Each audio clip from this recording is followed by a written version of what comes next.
सभी को हरितालिका तीज की बहुत बहुत शुभकामनाएं। हरितालिका तीज के दिन आपको पूजन कैसे करना है, आप चाहे तो कोई भी चौकी या पाटा बिछा सकते हो, उसके ऊपर लाल या पीले रंग का वस्त्र बिछा ले, ठीक है। या अगर आप चाहे ना तो फिर आप गुलाबी रंग का भी आप वस्त्र बिछा सकते हो। फिर आप चावल और थोड़े से आप फूलों का आसन दे दें, ठीक है। चावल या फूल, या फिर आप सिर्फ चावल और या फिर सिर्फ फूलों का भी आप आसन दे सकते हो। उसके ऊपर आपको शिव परिवार की कोई भी फोटो या मूर्ति आपको रखनी है। अगर आपके पास नहीं है तो फिर आप बिना इनके भी पूजन कर सकते हो, क्योंकि इस दिन जो मेन जो पूजन होता है वो पिंडी से बनाए हुए शिव परिवार का होता है, ठीक है। मैंने यहाँ पे गणपति जी बना लिए हैं, शिव परिवार मतलब शिवलिंग और माता गौरी की मूर्ति, ठीक है। तो आप देख ले, मैंने बना लिया है। अब हम कलश स्थापना करेंगे तो आपके जो राइट हैंड के जो तरफ आपको ऐसे थोड़े से चावलों का ढेरी रख लेनी है। ढेरी के बाद देखो, पहले आप ऐसे थोड़ा सा गोल कर ले। उसके बाद देखो बीच का जो होता है उससे 1 2 3 4 5 6 7 8, तो ये अष्टर कमल बन जाता है, ठीक है। उसके बाद आपको रोली और हल्दी को इसको आपको तिलक करना है, ठीक है, क्योंकि ये माता गौरी का पूजन होता है। आप चाहे तो रंगीन चावलों से भी आप बना सकते हो। उसके ऊपर आपको ये देखो, एक आपको लोटा रखना है और इसके अंदर आप हल्दी की गांठ, सुपारी, सिक्का, लौंग, इलायची और अगर आपको दुर्वा घास मिल जाए तो आप वो भी लगा सकते हो, ठीक है। उसके बाद आपको आम के या अशोका के आपको पत्ते लगाने। अगर आपको वो दोनों ना मिल पाए, इन दोनों में से कोई एक, तो फिर आप पान के भी पत्ते आप लगा सकते हो, ठीक है। तो आप ये लगा ले। इसके ऊपर आपको एक चावलों की या गेहूं की आपको एक ढेरी रख देनी है, ठीक है। मतलब आप प्लेट के अंदर रखिए, आप ऐसे लगा ले, ठीक है। उसके बाद देखो आपको क्या करना है, एक दीपक लेना है, देसी घी का ले ले या तिल के तेल का ले ले। उसका आपको कलश के ऊपर जलाना है, ठीक है। आप जला ले। जलाने के बाद हाथ में थोड़े से आप चावल ले ले और सभी देवी देवताओं को आपको आवाहन करना है, ठीक है। आह्वान में आप बोले, सभी देवी देवताएं आप मेरी पूजन में आए, हरितालिका तीज के पूजन में आए और मेरा सिंदूर सदा सुहागन रखे, मतलब मैं सदा सुहागन रहूं, ठीक है। ये बोलने के बाद आपको ये जो अक्षत और फूल है वो आपको चढ़ा देने हैं, ठीक है। उसके बाद आपको अभिषेक करना है। तो सबसे पहले आप गणपति जी को, फिर शिव शंकर को और फिर माता गौरी को आप पहले जल से अभिषेक कर ले। उसके बाद आप पंचामृत से अभिषेक कर ले। और चारों पहर में पूजन कैसे किया जाता है वो भी इसी वीडियो में आपको मैं बता दूंगा। तो आप पंचामृत से अभिषेक कर ले और फिर से जल से अभिषेक कर ले। देखो, 4 पहर मतलब होते हैं, एक शाम के 7 बजे तक, दूसरा 7-8 बजे तक, दूसरा जो होता है वो रात के 12 बजे, तीसरा पहर मतलब रात के मतलब 4 बजे तक या 2 बजे तक पूजन किया जाता है, तीसरा पहर। और चौथा पहर होता है शाम के 4 बजे तक। समझ में आ गया ये चारों पहर। और चारों पहर में पूजन कैसे करना है, पहले पहर में ये पूरा पूजन किया जाता है और दूसरे तीसरे में कैसे किया जाता है वो मैं आगे बता देता हूँ। अब हम सभी को वस्त्र स्वरूप कलावा चढ़ा देंगे, शिव जी और गणपति जी को। और जो फोटो में दिए हैं देवी देवता उनको भी आप कलावा पहना दें। और फिर देखो, माता पार्वती के लिए ऐसे चुन्नी आप छोटी सी काट ले, या जो छोटा सा कपड़ा आप निकाल ले माता गौरी के लिए, ठीक है। माता गौरी के लिए आप कपड़ा भी ज़रूर निकाल ले। और फिर हम रोली से गणपति जी और माता गौरी को भी हम तिलक कर देंगे, ठीक है। माता गौरी और गणेश जी को ही तिलक करना है, शिव जी को रोली हल्दी से तिलक नहीं किया जाता। उसके बाद रोली के बाद आपको वरुण कलश देव जो है उनको भी आपको तिलक कर देना है। उसके बाद आपको हल्दी से गणपति जी, गौरा माँ को, और फुट में जो भी दिया है मतलब गणपति जी और गौरा माँ को, शिव जी को आपको हल्दी और कुमकुम से तिलक नहीं करना। फिर आपको पार्थिव जो आपने ये जो कलश स्थापना की उनको भी, उसके बाद आप चंदन आप शिव जी को भी आप समर्पित कर सकते हो। पीला चंदन मिल जाए तो बहुत अच्छी बात है, ना मिले तो फिर कौन सा भी आप चंदन ले सकते हो, ठीक है। अब थोड़ा सा चंदन लगा ले, शिव जी को चंदन लगा ले, फिर गणपति जी को भी, गौरा माँ को भी और वरुण कलश देव को भी, और फोटो में सभी को आपको तिलक करना है, ठीक है। उसके बाद आपको चावल समर्पित करने होते, तो आप थोड़े थोड़े चावल आप सभी को समर्पित कर दे, ठीक है। और इधर है ना एक मंडप भी बनाया जाता है बहुत सारी जगहों पे। तो अगर आपके यहाँ पे वैसा होता है तो आप मंडप भी सजा ले, बहुत अच्छा लगता है, वह बहुत शुभ माना जाता है। ठीक है, उसके बाद आप फूल चढ़ा दे, सभी को आप चढ़ा दे। बिना फूलों के भी आप इस पूजन को कर सकते हो, अगर आपके पास फूल ना हो तो फिर शिव शंकर को आपको बेलपत्र समर्पित करना होता है। ठीक है, तो ये जो डंठल वाला जो एरिया होता है वो आपको ऐसे ऐसे अलग करना है, धीरे से करना है। अगर आप थोड़ा मतलब हिलाते हिलाते आपको ऐसे करना है, क्योंकि अगर आप वैसे नहीं करोगे तो ये टूट जाता है। तो शिव शंकर को छुआ के और फिर आपको शिवलिंग के ऊपर आपको चढ़ाना है। ये जो डंठल वाला एरिया है वो इधर आना चाहिए, मतलब पीछे। ठीक है, और जो चिकनी साइड है वो। और फिर गणपति जी को आप दूर्वा घास समर्पित कर दे, और नंदी जी को भी। ठीक है, उसके बाद गौरा माँ को है ना गुलाबी या फिर लाल रंग के फूल समर्पित किए जाते हैं, तो फिर आप वो समर्पित कर दे। अगर आपके पास ना हो तो बिना उसके भी आप इस पूजन को कर सकते हो। ठीक है, उसके बाद हम इत्र लगाएंगे। इत्र आप चाहे तो जो हमने मौली कलावा चढ़ाया है उसके ऊपर भी आप लगा सकते हो, जैसे मैंने लगाया है, और जो चुन्नी आदि में लगाया है वैसा भी आप कर सकते हो। ठीक है, नहीं तो फिर आप चाहे तो फिर कॉटन के ऊपर भी लगा के आप थोड़ा थोड़ा इत्र सभी को आप चढ़ा भी सकते हो। ठीक है, अब हम अभ्यंग गुलाब समर्पित करेंगे। अभ्यंग गुलाब गुलाबी रंग का आता है, देखो ऐसे, आपको दिखा दो, ये कुछ ऐसे ऐसे रंग का होता है। तो हम ऐसे ऐसे डाल देंगे ऊपर से। सूखा या आप समर्पित कर सकते हो। फिर देखो कोई भी फूल ले ले, अगर आपने फूल चढ़ाया, फूल ना हो तो फिर बेलपत्र भी उसके ऊपर ऐसे थोड़ा सा आप लगा ले और शिव शंकर को आपको चढ़ा देना है।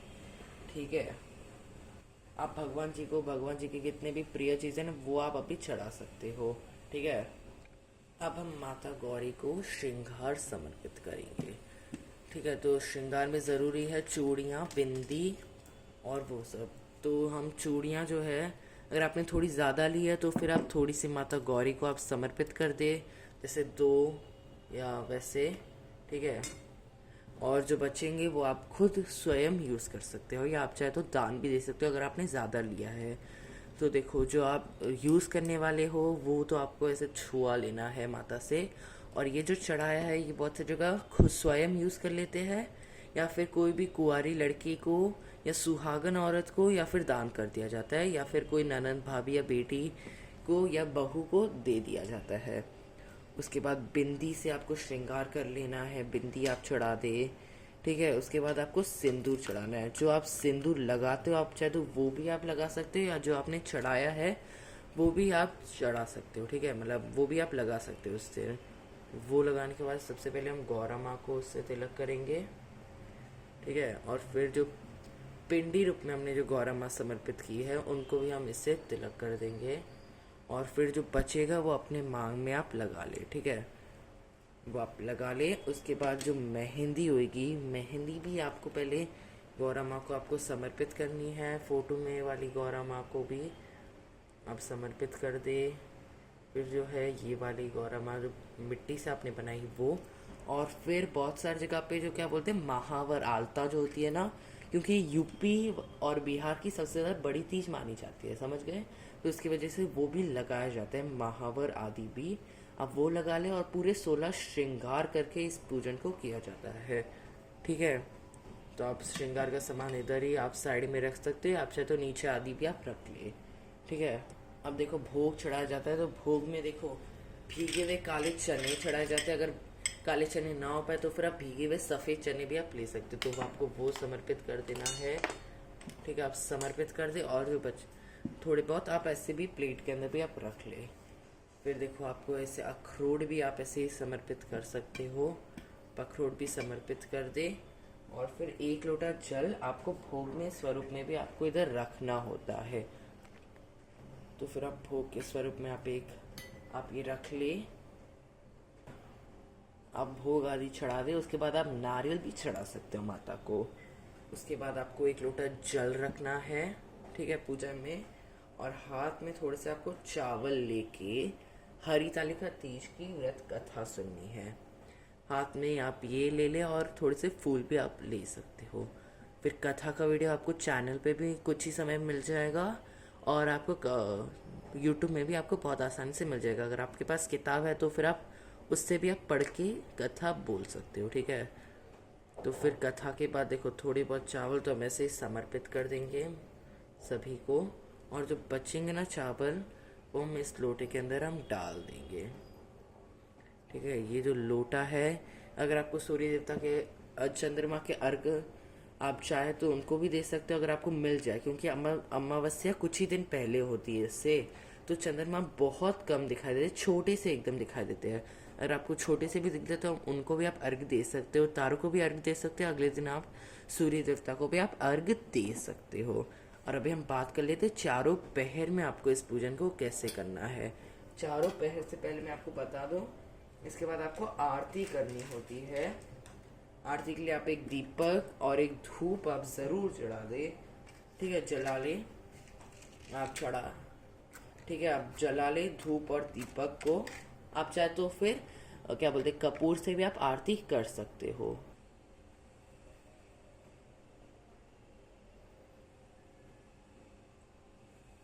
आपको धूप दीप जला लेना है, उसके बाद आपको आरती करनी है, बहुत प्रेम पूर्वक से आपको आरती करनी है। अगर आपको आरती नहीं आती तो फिर आप 7 बार या 5 बार आप ऐसे ही घुमा ले। उसके बाद आप सब आरती ले ले, फिर आप आरती को शांत करेंगे, 2 बार आप पानी फेर दे इससे।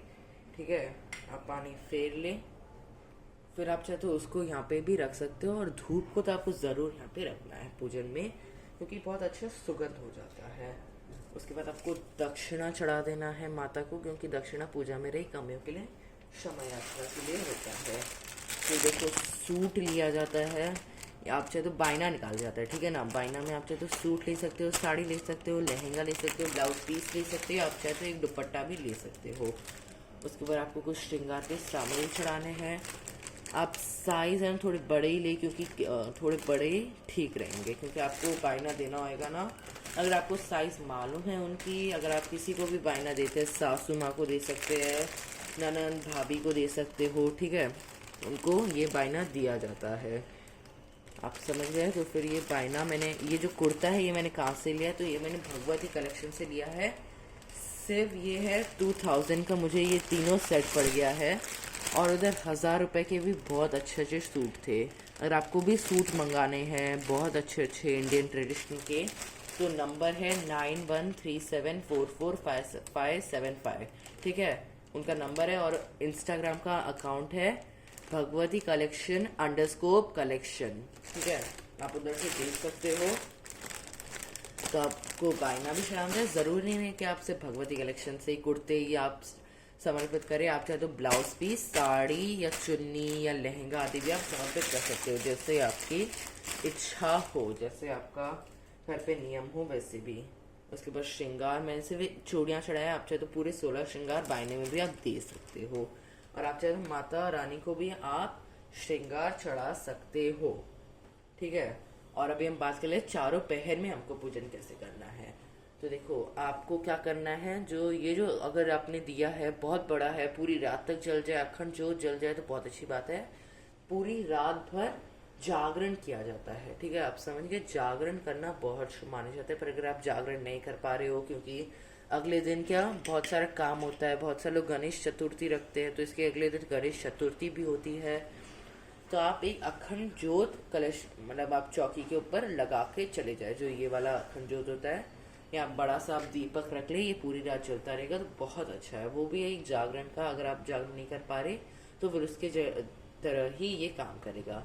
पर अगर आप जागरण कर पा रहे हो, अगर आप नहीं कर पा रहे हो, तो फिर आपकी बेटी या बेटा या पति भी आपका ये पूजन रात का कर सकता है। ठीक है, तो कैसे करना है देखो, भोग नैवेद्य आपको कुछ समर्पित नहीं करने, हवन करना है। हवन आप गाय का जो गोबर होता है ना उपला, वो आपको बस सजा लेना है, मतलब गैस पे थोड़ा सा गर्म कर लेना है, उसके अंदर आपको कपूर डाल के थोड़ी सी अग्यारी जला के सब कुछ आपने जो भोग चढ़ा है वो चढ़ा लेना है, और फिर पानी से 2 बार फेर लेना है। ये आपको चारों पहर में पूजन करना है। ठीक है, और चारों पहर में आप चाहे तो गीत गा गा के भी आप पूजन कर सकते हो। और फिर चारों पहर कब कब है देखो, एक होता है 7-8 बजे पहला पहर होता है, जिसमें आपको ये पूरा पूजन करना होता है।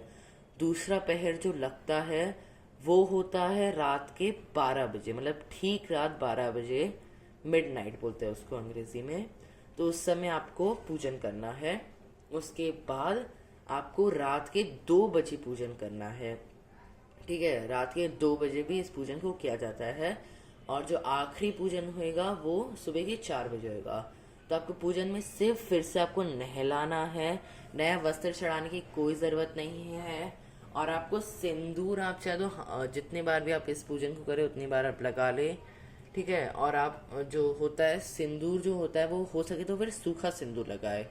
गीला आपके पास है लिक्विड आदि तो आप वो भी लगा सकते हो।